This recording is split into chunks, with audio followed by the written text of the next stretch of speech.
Hello everybody. How's everybody doing today? Alexander Robinson here, Alex the SEO, owner of Smart Alex SEO and wholesalepropertymarketing.com. Coming to you on a nice, sunny, beautiful day here in good old Las Vegas.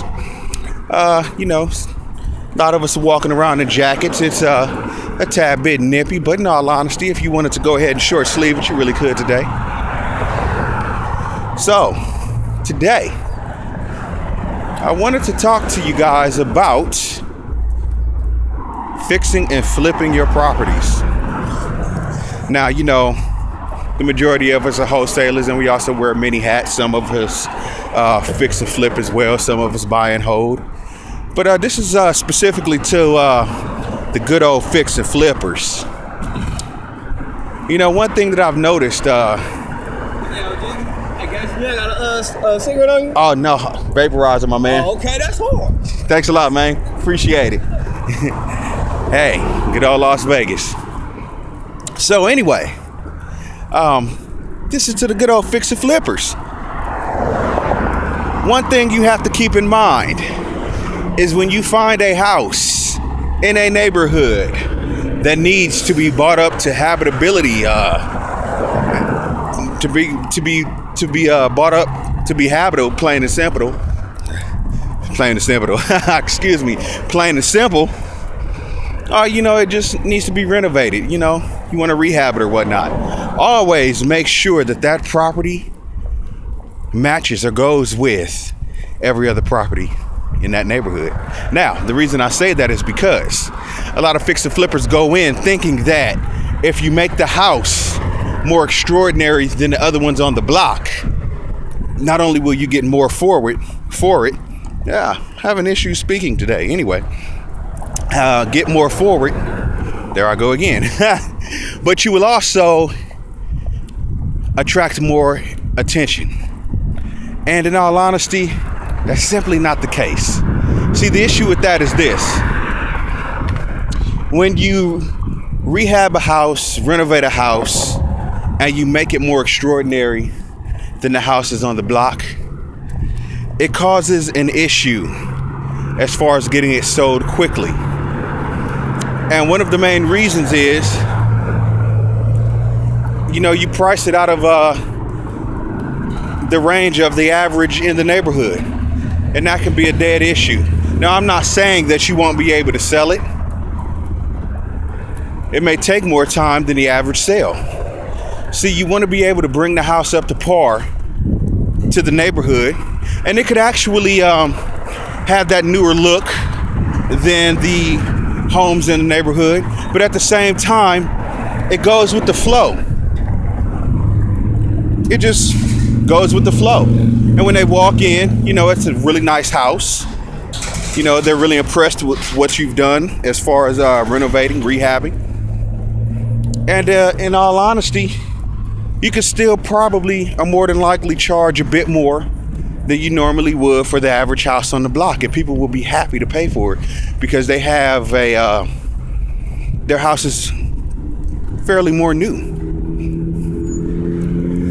But when people go out to buy a home from you, you have to understand that some of these homeowners are actually educated on how the process goes when you're reappraising and all that good stuff. And sometimes that may become an issue. You have a house that started off as a ranch, and now you've added extra square footage, and you've probably even added a second story. Well, all the rest of the houses on the block don't adhere to that. It's a ranch style community, and yours pretty much just stands out and it doesn't match. They might have a problem with reappraising that home, and as a homeowner, you don't want that issue. Or the people who buy the houses from you, you don't want them to have that issue. Now, granted, this is not for everybody, but this is for a lot. So when you are rehabbing, renovating a home in a neighborhood, always make sure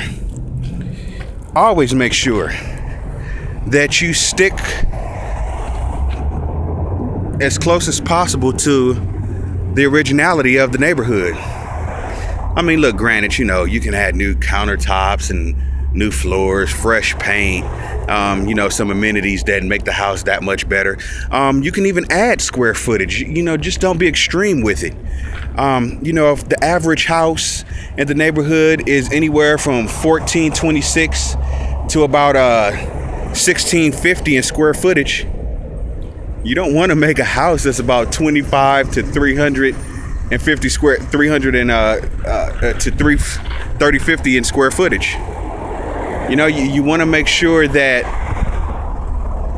the home that you renovate goes along with the neighborhood. I mean, let's just say that the potential homeowner actually goes into the backyard, and one thing that they like about the neighborhood is that the backyards are huge.